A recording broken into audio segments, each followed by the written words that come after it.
Good afternoon, everybody. This is Dee Reinhardt with Illinois WorkNet, and on the call with me today I have Olivia Grisham and I have Tammy Stone. And we've got a wonderful agenda for you all today. If you have not already had a chance, please check in by your organization on the screen. And just to let you know, our next webinar will be March 1st. Give me a hand raise. I never got notification of the first reminder about the webinar. So did you guys, if you got 2 reminders, raise your hand with the little guy at the top of the screen. Okay, we just wanted to make sure that you didn't miss the meeting. No, okay, good, thank you. That helps me out. All righty, so let's get started with the stuff on our agenda. So Olivia, do you want to open up your screen? Of course. Making sure I wasn't muted. That's a good thing. All righty. If you guys don't know this, which I'm sure most of you do already, I have a tendency to talk on mute so nobody can hear me. So if somebody refers something to me and it's silent, I'm probably answering it, just not so anybody can hear. So the first thing we're going to go over today is our intake projections. So this is not something you guys have access to in your Epic accounts, but I thought it would be nice to kind of show you guys where we're at on a state level with the number of participants we have and the number of participants we are trying to get. So we have it broken down by region, but down at the very bottom we have the statewide projections. So as you can see, we're not quite to our goal, which is this blue line here, but you can see that we've been steadily increasing every month with the number of customers that we have getting in to be randomly assigned into the controller treatment group. And we're hoping that with the DHS opening up some new offices in Region 1 a while back and all that these numbers will continue to rise. And then we had another office open in Region 3 a while back as well, and that really helped the numbers. So hopefully we can just continue to get this steady increase in customers and really get people in and engaged. And then for all of your customers who are no contact, no shows on their original appointment, we're hoping to get them re-engaged and re-put back through so we can easily get a ton more customers coming back into the system so we can get them into Epic. And then the next thing we're going to go over is our enrolled dashboard. I'm just going to go over a couple areas that we are kind of letting customers accumulate in. These are going to be the yellow and white areas. We do not want customers to accumulate in the yellow or white areas because those areas mean something needs to be done. Green means they're good, red means they're bad, but something is being handled with them that you guys don't need to do. So if you have customers in yellow or white areas, it's really important to keep an eye on them and make sure they're getting moved through the system. So right here, this first line, the referral pending appointment has not been scheduled. You'll see we have 4 customers in there. DHS reaches out to these customers, and we also like you CBOs to reach out to these customers if you have customers in this row to try to get them engaged and get appointments set up for them to come in and meet with you so they can begin the process to get into your training program. One of the things that you need to watch with that is that you have appointments available. I do know that one of the agencies that starts with an A, I can't remember which one, was missing some appointments. So please, at this moment, make yourself a note to schedule intake appointments out through the end of April. Please do that. And I know some of you have planned well in advance and have them out through like July, so thank you already. Alrighty, and so the next row that we need to keep an eye on is this referral pending 2151 past due. So we have 14 customers who attended or did not attend their initial appointment, but the date for their initial appointment has passed and it's been over 48 hours since that appointment time. And we have 14 customers who still do not have a 2151 uploaded. You must upload a 2151 within the 48 hours of the customer's appointment. This way we know if they showed up, if they didn't show up, maybe they did show up and they weren't right for your program, but we need to know what's going on. So if you have any customers in this row, please get a 2151 uploaded.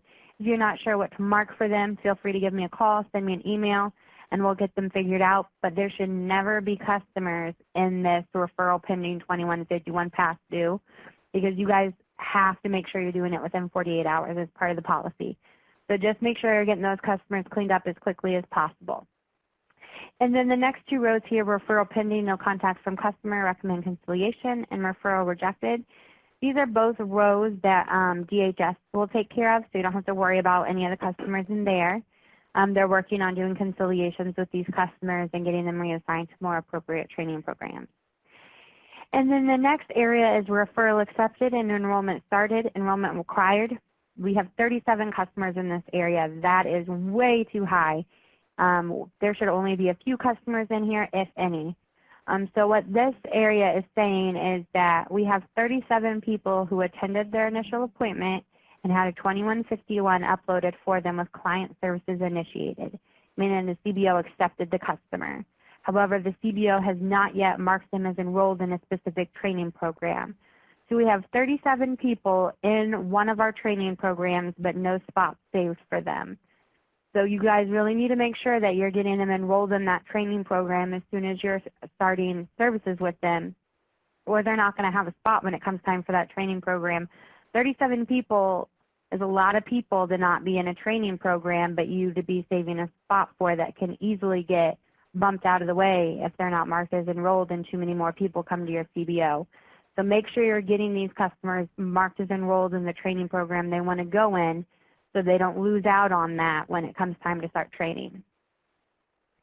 And then so the next area we have is CBO needs to upload past due. So we have 92 customers who are still missing their monthly 2151A.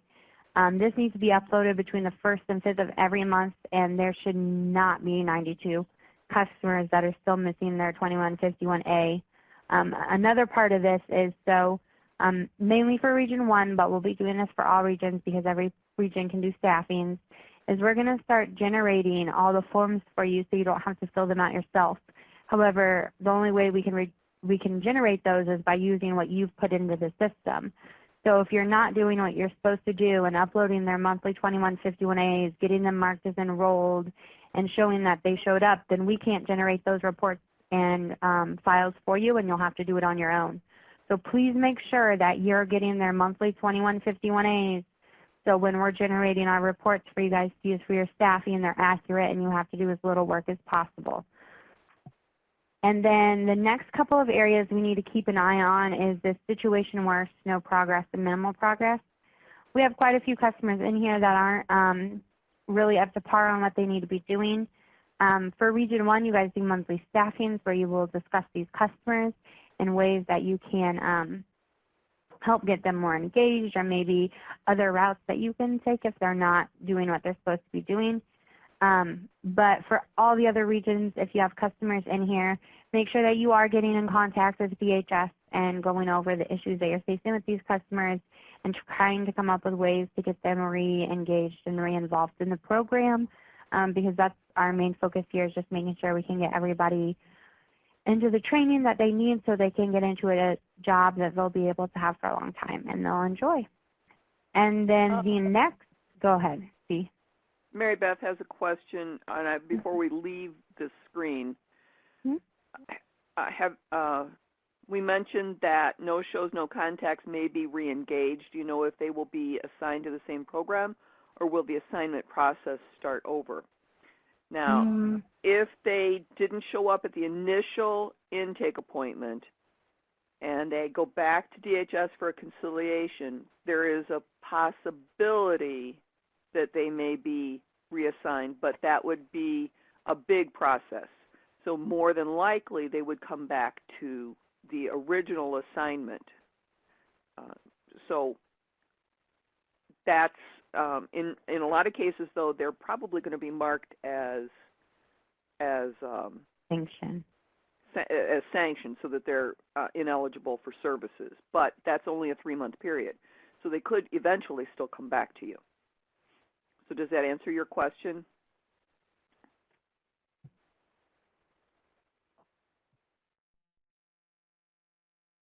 I think so. I think so. Go ahead. Okay, so the last row here on the enrolled dashboard is this exit status, completion documentation needed. We have 18 customers who are missing their completion documentation.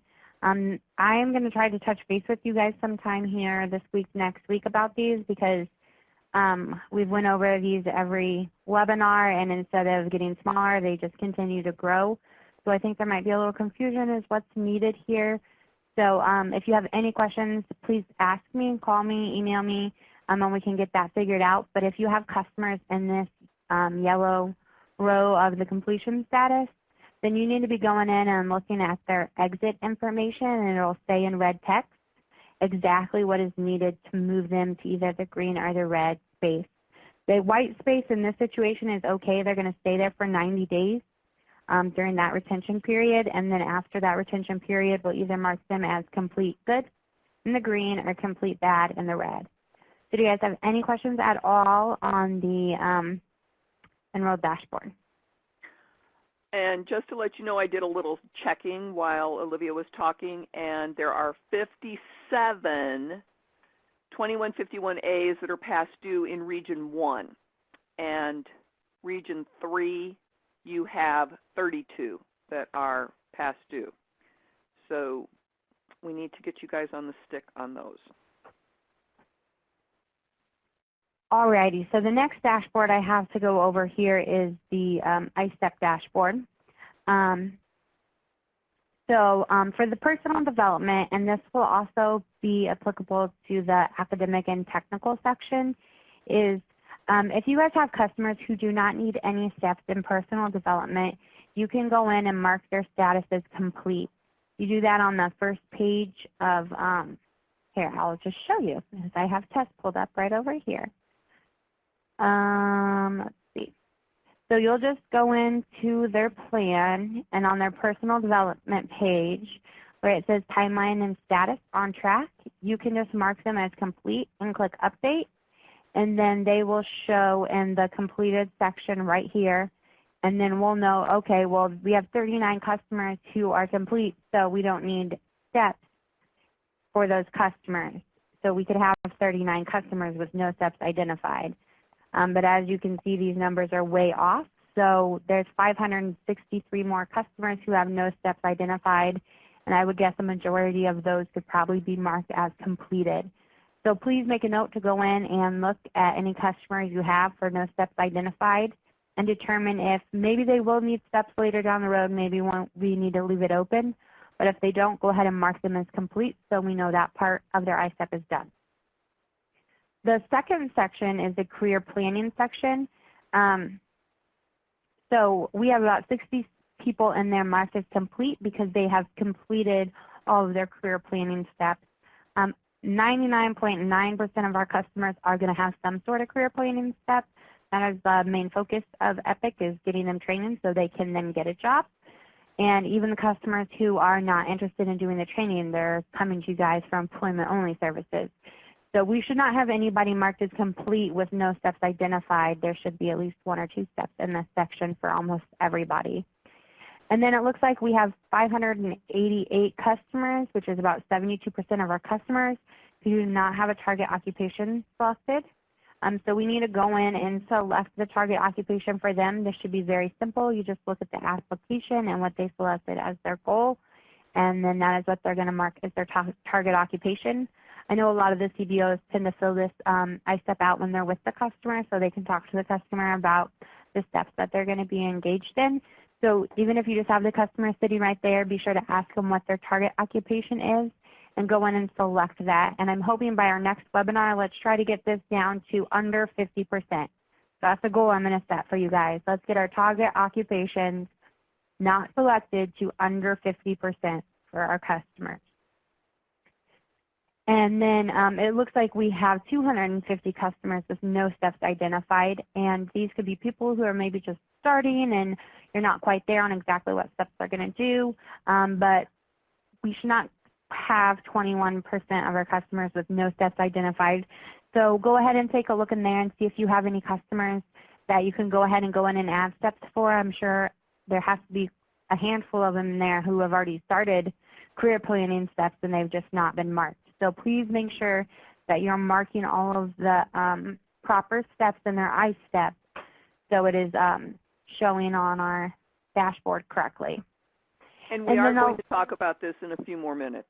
Yes, and you will learn about how important it is to be doing this. It's very, very, very important, but we'll get into that later. So the last section is the academic and technical training. So a majority of our customers are going to have steps in here, but like I said earlier, we will have some employment-only customers.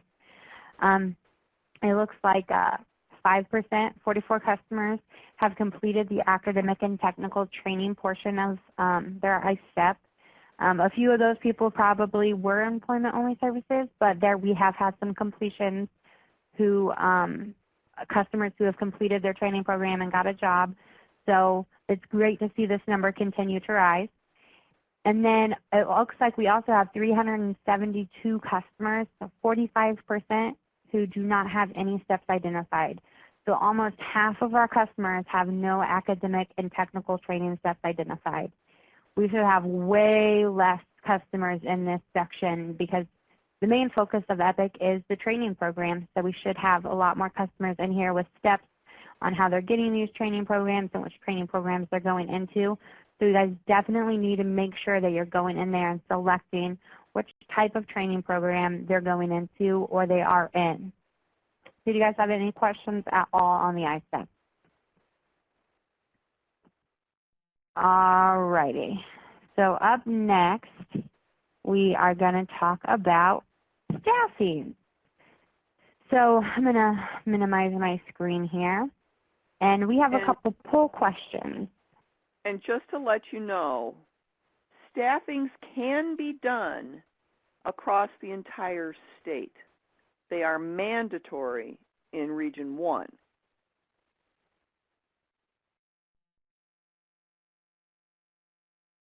Alrighty, so we're just pulling up some of our survey questions here, and if you guys can just take a few minutes to answer some of these survey questions about the staffing, what you guys experienced and kind of thought about it, and then we'll kind of go over those. So the first question is, we will be sending out a SurveyMonkey survey after Friday to all of our CBOs. But before that, we want to ask a couple of simple questions. How was your experience with staffing? And then you can go ahead and rate that as excellent, good, average, poor. And the questions we'll be sending out will be much more detailed than this. Yes. And what we'll probably do is send it out in a link through the EPIC dashboard, so it will probably be coming to everybody, but it is definitely intended for the Chicago offices. That's just the easiest way for us to make sure that we get everybody that was involved. So I apologize for that email in advance to everybody in Regions 2 through 5. All right, we only have 12 people who have answered the question so far, and there's 33 people logged into the webinar. So if you haven't answered, go ahead and answer. You got to remember that not everybody may have gone to the staffing. That's true. You're right.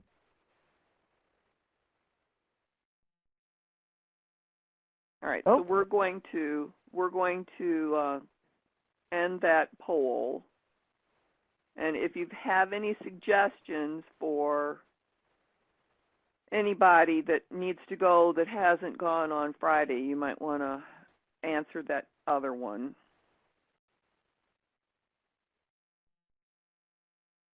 And then next, do you want to talk about the 4333 update, and where did you put your screen?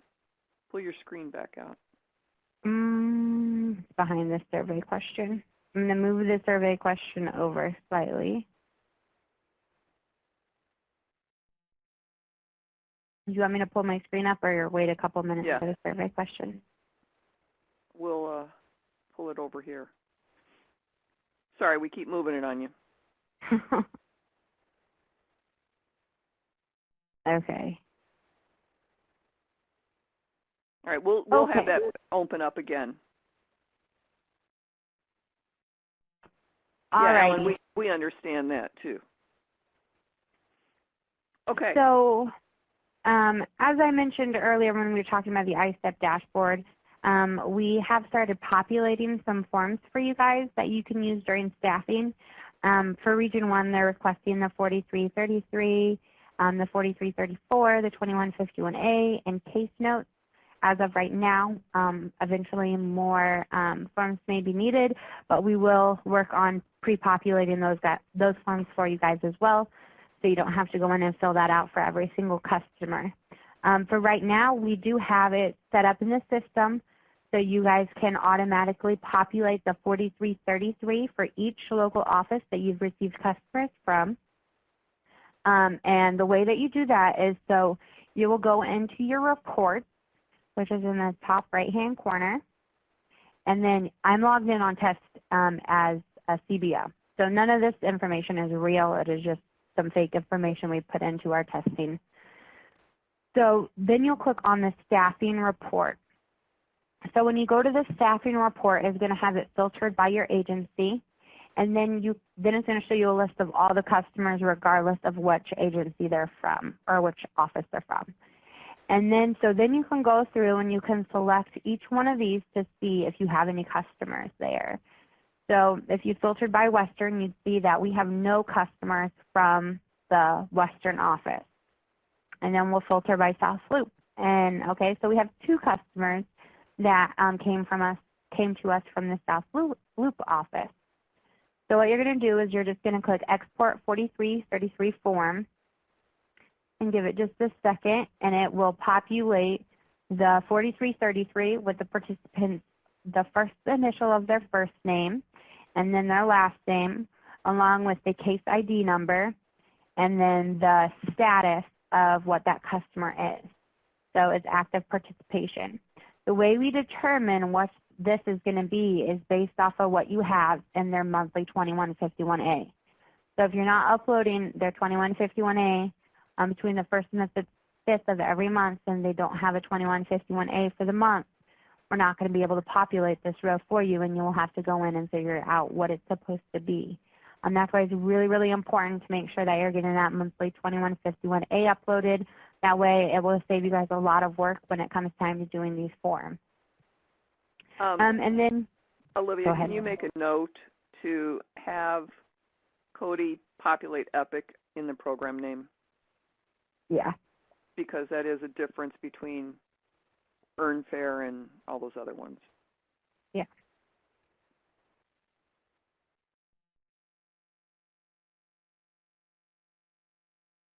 And the codes that go to active participation is anybody that is in decent status, like they're progressing along the way.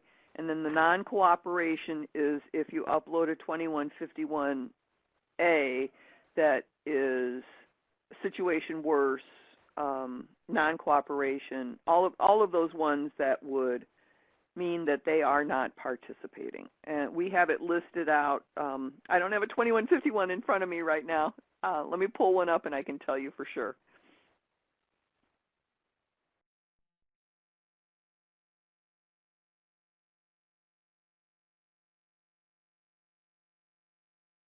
Oh, it's not there.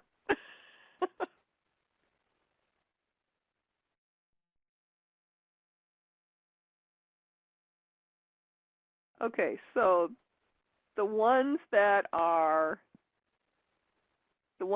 would be AP would be acceptable progress, substantial progress, completed. The ones that would be NC would be situation worse, no progress, minimal progress, non-cooperation, or conciliation.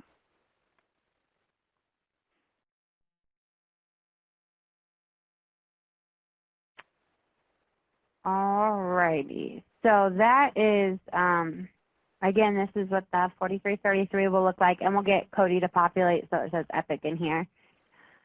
But then after you get the one from South Loop, then you would just go back and you would continue to filter through these. Eventually, you'll probably get to where you know who is coming from where.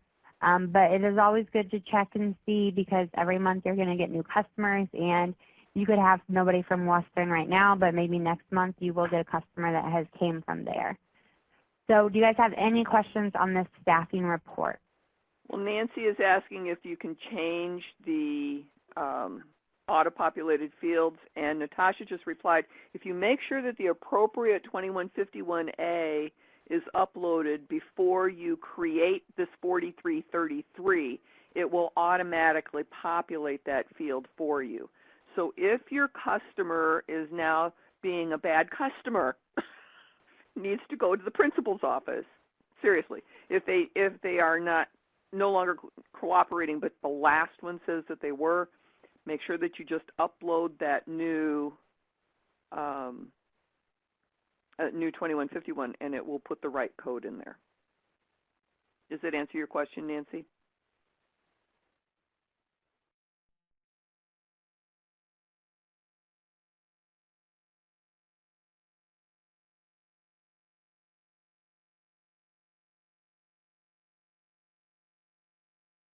Thank you. We worked hard on that just for you guys so that you wouldn't have to do all that work yourselves. And we got to, you know, Cody is a miracle worker sometimes, I'll tell you.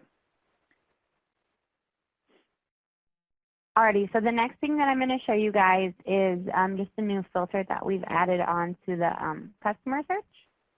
So because we know things are now being kind of looked at by the local offices along with the pod offices, we now made it so you can just search your customers in your normal customer search based on their local office. So you can select the pod office. This is the office where they are doing their orientation and being sent to you from. And the local office is where they are going to be invited to the orientation and where they do their normal SNAP stuff with DHS. So now you can filter it down even further so you can see the customers from a specific local office, and it will populate that for you.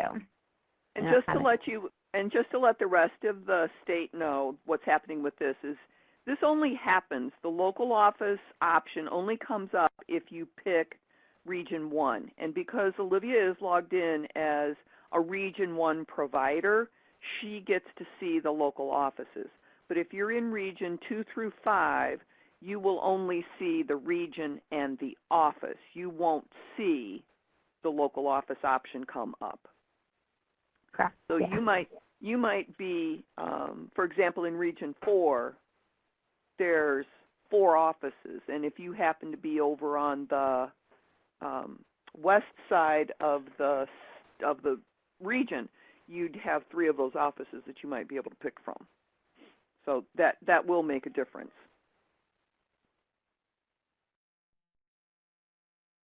So do you guys have any questions about the local office search, the 4333, anything like that before I let Dee take over with worksite placement?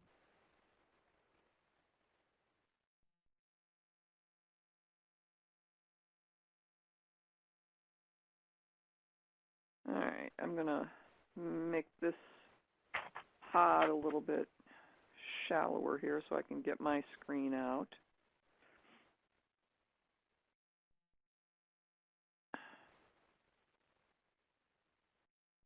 And so we're going to talk about worksite placements right now. And before I Hold on pull one my screen second. up, Nancy has a question. talk about referrals and local offices. What would you like to know, Nancy?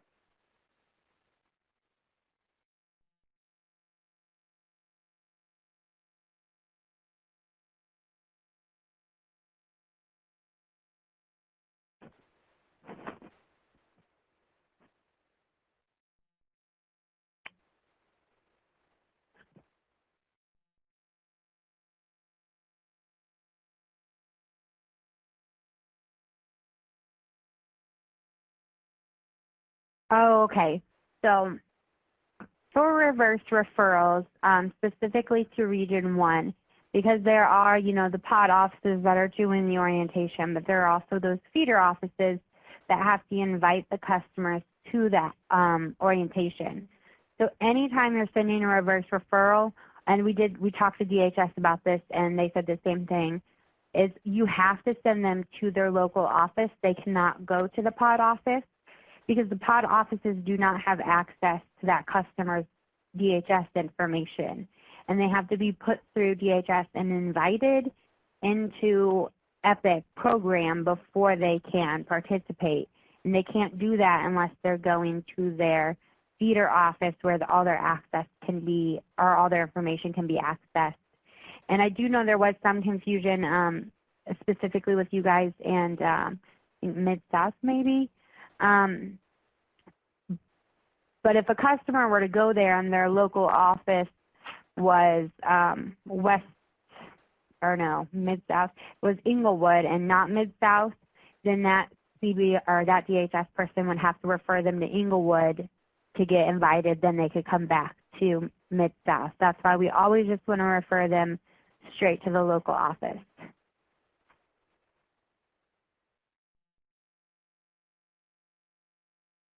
And we've had, Kendria, we've had a discussion with the leadership from DHS about that particular item. They're all supposed to have posters in their office, and we've indicated to them that if this is the policy that we are going to follow, then they need to alert their frontline staff to what EPIC is, because they may not be getting that information from a reverse referral. They may be getting it from a poster. They may be getting it from a tweet or a Facebook post. So we don't know where they're coming from. So they need to alert their frontline staff. But part of the process, and you can see that in the file pod, the reverse referral process, is the fact that you are supposed to be filling out the 2151 for the reverse referral, and you, the CBO, is supposed to be sending an email to the primary contact from that DHS office that you're referring that customer to with a copy of that 2151. So that customer can then be contacted by DHS, and the frontline staff may not have to be pulled into the situation at all.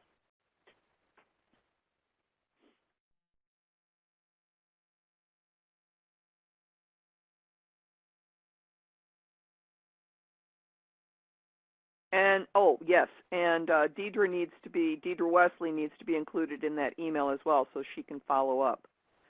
And we have primary and secondary contacts, so copy all of them. Follow the process that's in the reverse referral process that's in the file pod below the chat pod. Now, right now, what I want to do, I'll keep watching the chat pod so that we can come back to this. Yes, I've been doing this, but sometimes they are not able to come to me for the reverse referral, so I just send them straight there. No transportation funds to come to me, then them. Okay. But you can still, even if you're just talking to them on the phone, you can forward the 2151 referral to the primary contact and just tell the customer that that has to go through first.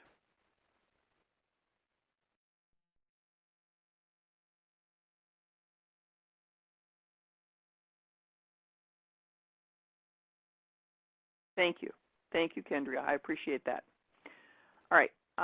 Okay, so now we're going to talk a little bit about worksite placement and payroll. And this is something that if you do work experience for your customers, this is a process that you're going to need to pursue. There are directions in the file pod. There are directions in the file pod for the latest and greatest. And what we want to show you is the latest and greatest. So right now I'm in test, and I'm logged in as a super admin. So this is a little bit more than what you guys might see. This icon right here is going to change to a file folder, but this is the Resources tab now. We were running out of space, so we had to move to just icons. So under the Resource icon is where you will now find agencies. And agencies here, you would come in and you would pick your agency, and every work site that you send work experience customers to need to have a worksite agreement, and this is part of your policy. Now, Tammy, would you like to talk about that briefly for just a minute? Yeah, we have an example, or we have the worksite agreement in the policy and procedures manual that can be utilized for work sites, but it's required to have that agreement, for things saying that, you're not eliminating positions or somebody's not being laid off for your clients to come in and fill jobs and that. So worksite agreements, and I'm hoping all of you have them with the ones that you're using. This is something that's not unique. We've done this for the Summer Youth Program and with other WIOA programs. So if if you don't know where to find that, it is in the policy and procedures manuals, and that's in the resource area for the worksite agreements. So just make sure that you have those completed, and then Dee's going to show you how to include them as documentation in the system. All right. Now the other thing, just so everybody knows, if you need to upload a 4333, this is also the place where you upload it. If you need to upload anything that you need us to see or that you need DHS to see, and it's not related to a customer, it's related to an agency or the work site, you would upload it here on this Upload tab, upload the file, you pick the file, and then you determine, is it for CBO viewing only, or is it available for the CBO and DHS staff, or is it DHS uploading it for you to see? We at Illinois WorkNet and Tammy would always be able to see all of this, but sometimes you don't want DHS to see some things. And for your worksite agreements, it should be CBO only, views on your worksite agreements. Okay. If we are the worksite, do we need to have the worksite agreement? Tammy? Yeah, you still need a complete one. And thought the worksite placement information went in the payroll section. Well, the placement information does, and we're going to get there in just a second, okay? But this is for the worksite agreement. This is the overall document that says those things that Tammy just talked about. Okay, all right. No, the worksite agreement goes here under the uploads for the agency. Okay, now we have changed the icon, and we have a new tab here. So if you hover over this, it's resources. If you hover over this, it's your reports. This is messages. You won't see this one. And then we have work sites. So the item that looks like the bulleted list is the work sites. If you click on that, it will give you employers, worksite placement, payroll, and payroll management. And because I am a super admin, I see this payroll management, as does Tammy and everybody else that's a super admin. But you guys would see employers, worksite placement, and payroll. Now I'm going to pick Catholic Charities, and I'm going to filter. So now based on Catholic Charities, we have a couple of employers here, and what you can do is you can look at these employers, because especially in an area like Cook County, you might have multiple agencies using the same employer. Obviously, if it's you, you're going to need to be in this list. So what you would do is follow these directions and go in and add an employer, and we're going to do a new one, and I'm going to make it Lucy's, Lucy's my dog, by the way, Lucy's laptops, and refurbish. This is very simple. laptops for charity. And we're going to do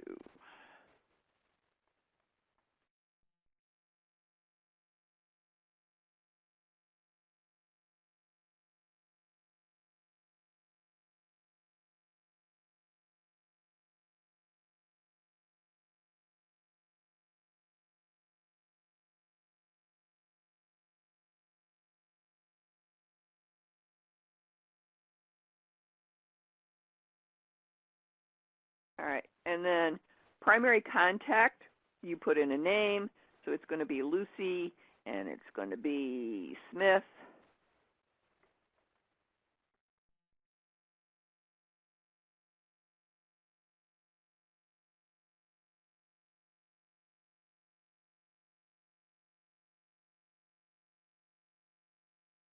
We do the next step. What we need to do, oh, it's got a hyphen in there, that's why. Look at that, it caught that. All right, so next step. And then we want to select a work site, and if it's new or existing, so I'm going to say existing, and we don't have any, so it's going to be a new one. And now we're going to do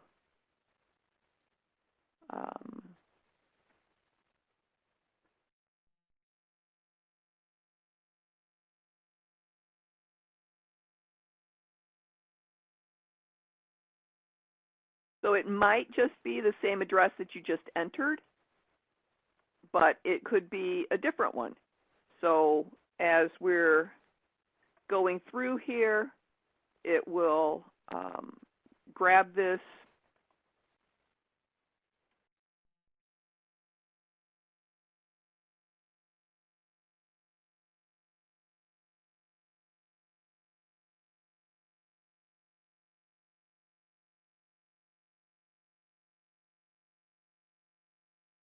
And then our last step, and you can tell as you're going along the top, you can tell what's going on. And we're going to look up a, and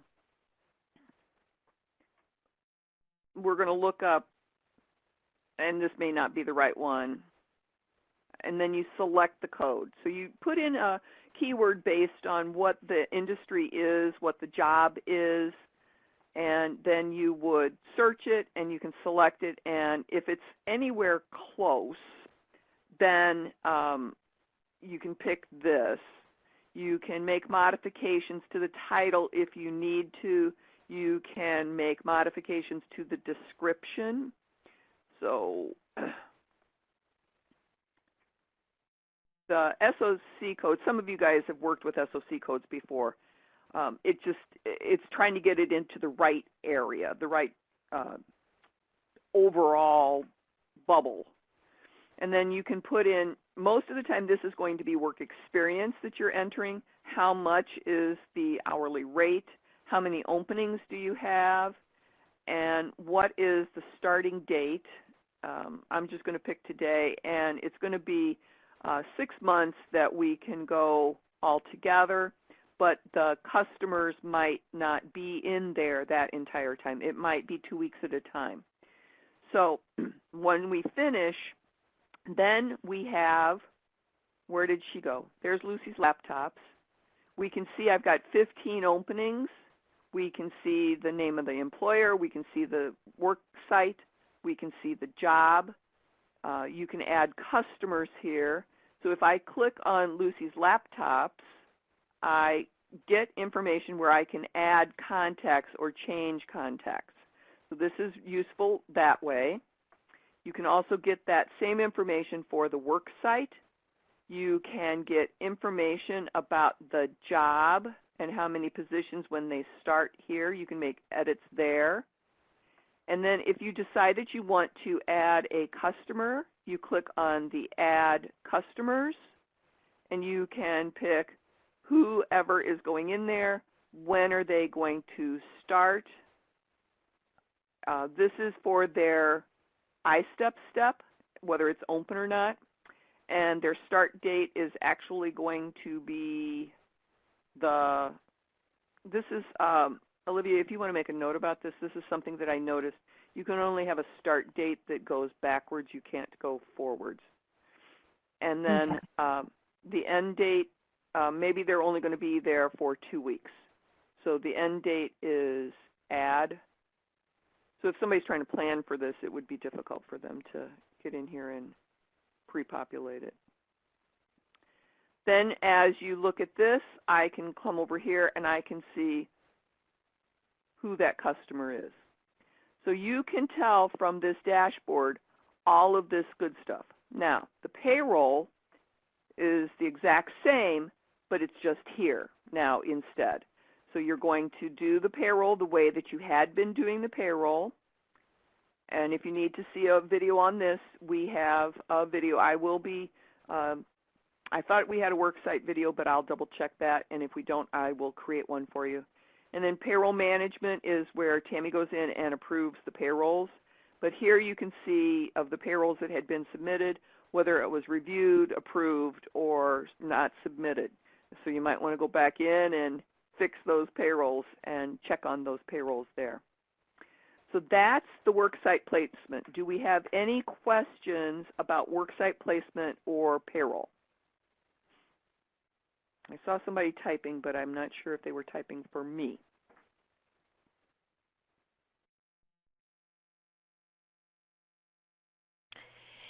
And if you've already had, I know there's agencies that's been using paid work experience quite a bit. We definitely need to get this information, so we need to go back and recapture this information if you haven't put it in there to date.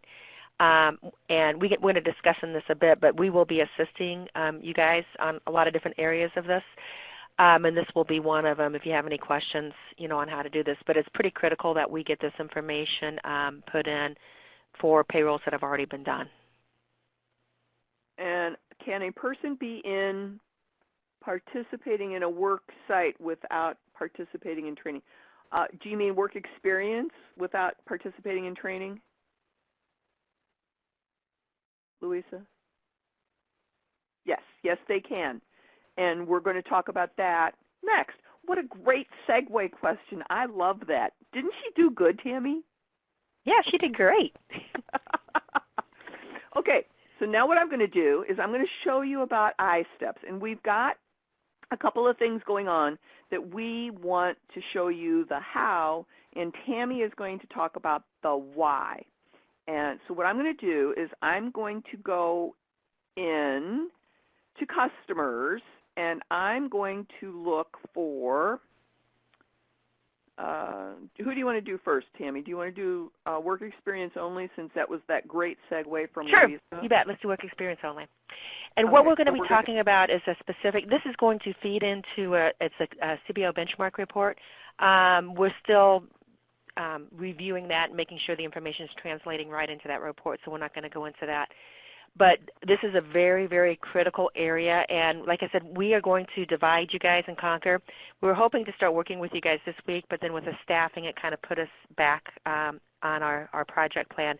But starting next week, we're going to be individually reaching out to, we're all going to be assigned internally here CBOs to work with. We're going to have like 5 CBOs that, Natasha and Olivia, G, and myself, and Dee, and then we've got some other people that are going to be assisting. So we're going to do a real deep dive into what's going on with you guys locally, and also to help you guys document information, because I believe the end of February, Mathematica, who is our evaluation group, is going to start pulling data. And so the data that we give them is only as good as what we're putting into the system. So we want to work with you to make sure that the information is correct. And what we're going to be showing you right now is also related to the benchmark reports and the earnings by performance, and how you're going to be documenting stuff in there if you're not doing it correctly or if you haven't been doing it. Because like Olivia said, there's a lot of items in the ISTEP that's showing no services. So we need to make sure that we're documenting services, and we need to make sure that we're documenting services that are open also. So Dee's going to walk you through this, and I'll explain the why. Okay. I was going to use Jack back, but for some reason I can't get into him. So let me go to someone else, and I'm going to pick Blue Black.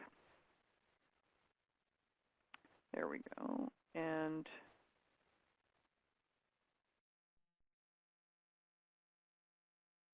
oh, goodness.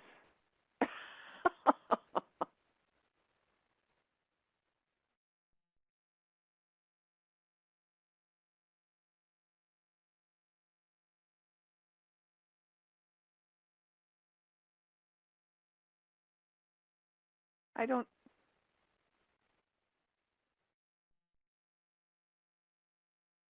And do while you're trying to find that, I'll go ahead and kind of explain. Okay. Career-only services is kind of like the last resort. So in many cases, you may have clients that come to you that say, I just signed up and I'm really not interested in training. All I want is a job. I just want to work. That's very, very possible, and I'm sure you guys have experienced that. Or they come to you and they're really not maybe suited for the training, or they might not have. An example is they, wanted to do something with, truck driving, but they don't have a driver's license, or whatever, for whatever reason it is that they're just not appropriate, maybe for a training program, but, you're continuing to work with them, and so you're just doing career readiness and, work readiness, and then paid work experience and employment, and then retention. And like I said, once again, that is kind of our last resort. What we want EPIC to be in this particular case is a pretty good deep dive into career readiness. The one thing that makes EPIC different from the regular SNAP E&T core services is the fact that we do provide training and skill upgrades, and predominantly the regular SNAP program is a kind of just a job referral type of a system with some career readiness and maybe work with resumes and that. So that's the huge difference of what we're trying to do with the EPIC program, is integrate more of the education and training and industry recognized credentials, and then a deeper dive into work readiness and career readiness, and then eventually placement and hopefully sustainable jobs. So what she's going to show you here is that if you have a client and they're not going to do the academic side, you're just going to do career planning with them, that's still considered to be an enrollment into a training program, as long as if you're doing a paid work experience with them, and then you're also providing what we're calling it is 4 other staff-assisted services. So that could be, one of them is considered to be a TABE test. One of them is developing a resume, networking, so different types of things that are within our career planning that are considered to be staff-assisted. And Dee, are you to the point where you want to demonstrate? I'm ready to go. Okay. So right now I've got Gerard Hamlin pulled up, and I'm on his career planning tab in his ISTEP. And what I'm going to do is I'm going to go down to his recommended next steps. And as you can see right here, he's got explore jobs, required skills, credentials, and wage information. And if you notice, it is a staff-assisted type of service, and that is his this person's first one. And we notice that it's overdue. But what we want to do now is so that we can get the credential, or I'm sorry, so that we can get the enrollment, Tammy, or for the... Correct. Okay. Then what we need to do is we need to add additional steps. And as you can see here, we've got the type. If you sort by type, there's staff-assisted. There are some that say self-service here. So we want to add the staff-assisted ones, at least 4. So what you're going to do is you're going to scroll to the bottom, and you're going to find, or you're going to scroll, and you're going to find work experience only. So they have to have this step plus 4 staff-assisted. And if you want to do the TABE test, that would be 1. And then our other recommendation is that you put them through Employment 101. It's just a recommendation that we like, because this program is able to be done on a computer in a lab, but you can walk through the parts with the customer. So I'm going to add that one. And then we're also going to add the resume. And we are also suggesting that you use Optimal Resume for this one. So I'm going to add that one. And then we're going to work on, network. So if I look then at his check marks, I should have 5 check marks in his steps at minimum. At minimum, 5 check marks. 1, 2, 3, 4, 5, 6. So I'm good there.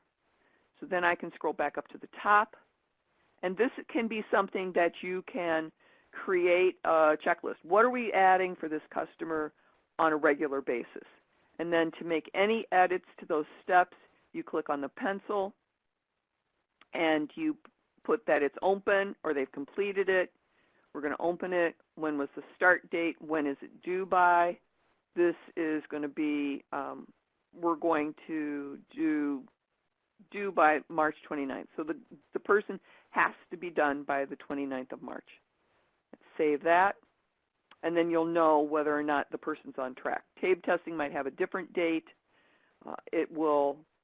Each one can be done differently. Now what I'm going to do is I'm going to look for Betty Boop.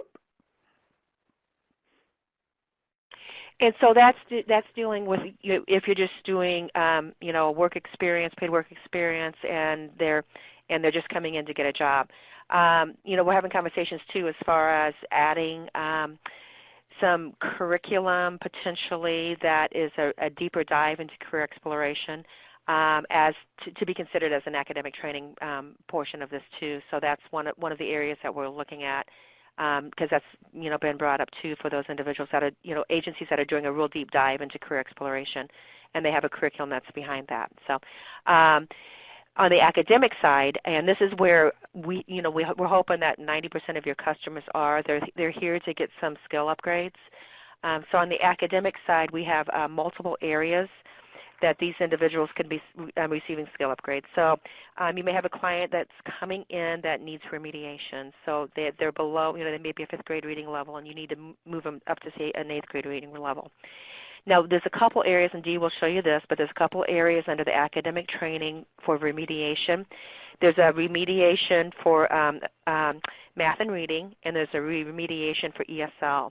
And those are non-bridge. There's an area for non-bridge programs. We do have some CBOs that are using bridge programs and have internal bridge programs.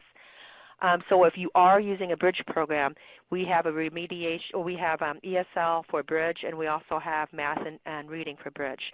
So I want to make sure that you're coding the appropriate area.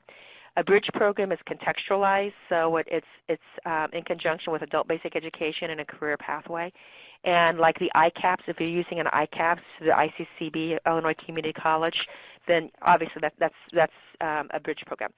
So, and I know that there's several, I think Instituto has bridge programs. I think Jane Addams has bridge programs. ACF Haven, I believe you guys might. We have a list in the manual of, the bridge programs that have been recognized by ICCB. So if they are involved in a bridge program for remediation, we want you to document it that way. If you're doing remediation and it's just a matter of moving them up in their reading and math, or moving them up in their English, then there's another area that you're going to mark that in. And this is pretty important for our management staff because they want to see the utilization of bridge programs compared to just, more of a remediation and tutoring type of activities. So Dee's brought this up. I'll let her show you where that is. So I'm going to back up here for a second. Under the Academic and Technical Skills tab is where you will find these. And what I have added here is each of the ones that are appropriate to pull at minimum for these customers. So if, as we're talking here, improve English language skills, these first two are without a bridge associated with them. So attend basic adult education literacy classes or improve English skills. The next two, you can add any of these steps, but these are the ones that we would prefer to be used in addition to any other ones that you use. Well, and these are the ones that are going to count for your performance measures also. So the ones that we're identifying, that's what's going to pull into the report as being counted as enrolled. And then if they need the bridge program, you would need to use this one that has the 8.0 in it. So the first ones are if they don't need a bridge. The second ones are if they do need a bridge. Well, no, actually the bridge program, they're both remediation. So a bridge program is remediation, but it's contextualized. So it's actually ICCB has their ICAPS programs, and so just keep in mind that a bridge program is contextualized and it's part of like adult basic education and a career and technical. Where if you're looking at the top ones, if you're just doing remediation, say you're just doing tutoring for a client to get their GED, and you're trying to bring their reading level up, from 5th grade to 8th grade, and you're tutoring them, then that would be considered improving your English language and math language. The second one is actually adult basic education. So if you're working with them to get their GED, you would look under the adult education, and that would be part of that adult education. So the very first one is you're improving your English. The second one is your adult basic education. And then the bridge programs are very specific to that activity of contextualized remediation. For example, if it's manufacturing, yes. Okay, I get that now. So we needed to define contextualized. I'm sorry. So a bridge program would be you're training them in the remediation skills in line with what their work's going to be. So if it's healthcare, they're getting remediation based upon the health sector, or if it's, like you said, manufacturing, and they're getting remediation, aligned. And the Community College Board has bridge programs that are approved, and we have the list of that we can share. I believe that's in the procedures manual, but we'll make sure to get that out to you too. So those are there's basically 4, and if you go down to the bottom again, there's actually 5 areas that you can click. The first 2 on the top, and I believe there's one on the bottom that was... well, we've got the 2 bridge, and then we've got the 3 complete EPIC programs. Yeah, and then we have the an ESL one, and that may be one that's not on your test site. There's an ESL one that's not in a bridge, but it's just a remediation. So they can use that one too. Okay. All right, so then you can add one of these 7 to the customer's training program to get paid for the training option. Right, and then the other ones, if you go down, D, where the EPIC ones are. So the way the EPIC program, we have it divided out, and it's based upon our model too, and like I said, we're correlating this with ICCB and their logic and what they're doing with programs. So we have completing an EPIC program, CTE college bearing credits. So if they're going to say a community college and they're earning college credits, then you would want to count the career and technical that's adding college credits. If they're put into, say, an industry recognized credentials, let's say maybe they're in a CDL program or they're doing a CNC program or a welding program, that's not college necessarily college credit bearing, then that's where you would put those individuals in that one. And then the third one is the paid work experience, and my computer just went to sleep. Okay, there we go. And then the third one is the paid work experience. So you can have multiple of these. If you have somebody that's in, say, a college credit one and work experience, or you can have them in the career and technical and work experience. And they could also be in remediation, either a bridge or just a regular remediation. So you can group these in a lot of different ways depending upon what the services are that you're providing for these clients. So, based on, like I said, that there could be 1 or there could be 5 or 6 of these coded for each client depending upon what their needs are. And something that we're going to send out that I was working with somebody from region, I forgot who it was now.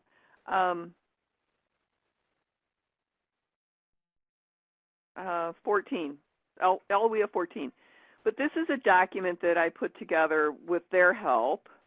And what this does is, on the appointment data, it's got a checklist for when the customer was supposed to come in, what the documentation was that they needed to do, what their activity was for the 2151A, and then what steps to add. So this is just a checklist that you can use. I'll include it on the resource page as an option for you to look at. But you might be talking to the customer initially and say, okay, they need this, they need this, they need this, they need this, this, this, and you can just do some check marks here, and it can be a real easy item that you can follow up with, or you can hand it off to an administrative assistant if you have one of those. If you have the luxury of having one of those in your office that's helping you with the EPIC program.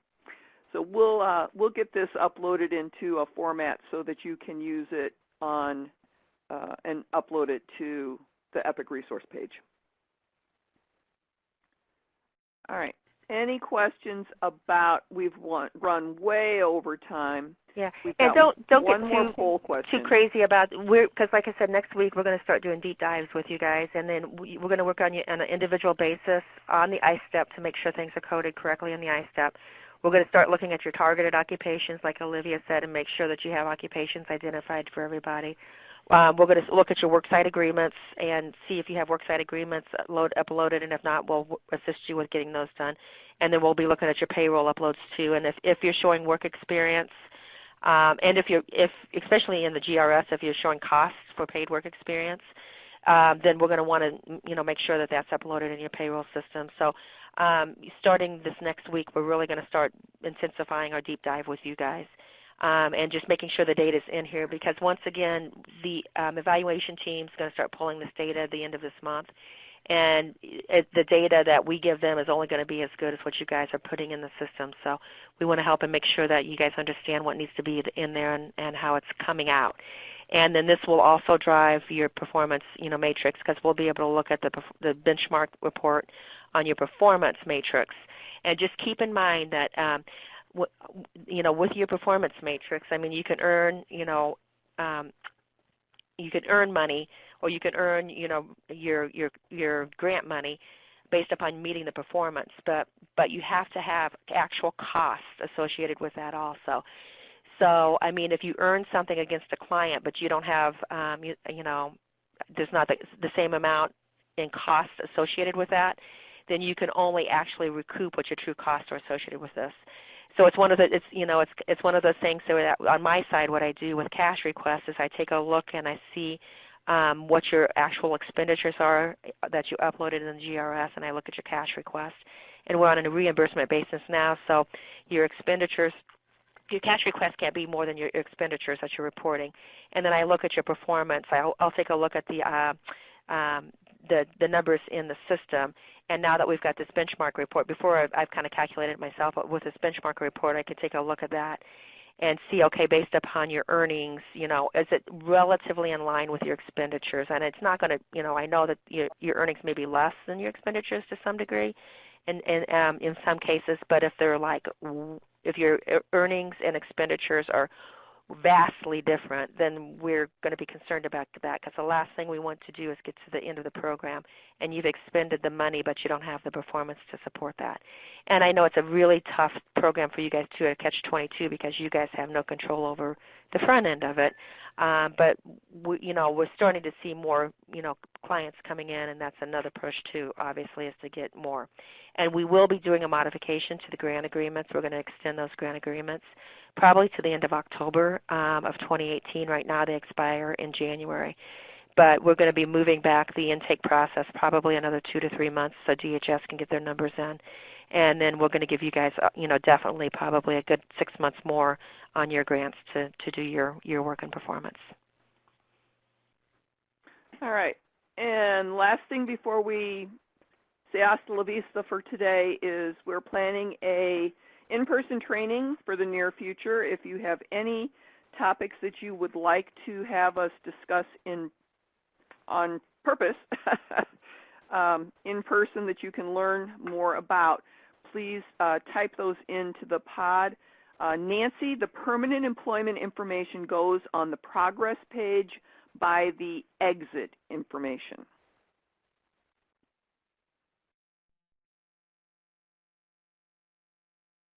And then you need to fill out the 2151 for 3 months after that. So that's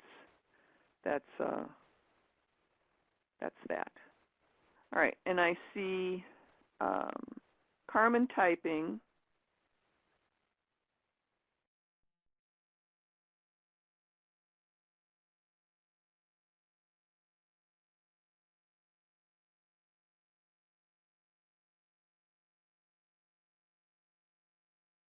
Okay. All right. We got that, Carmen. All righty. All right. I don't have anything else. Olivia, Natasha, Tammy, anything else? Nope. Nope. Thank you guys for all of your work out there. We're progressing. It's exciting. Have a great rest of your day. We'll see you guys on March 1st. Holy cow. Have a great rest of your day. Bye. Bye-bye, everybody. Thanks so much.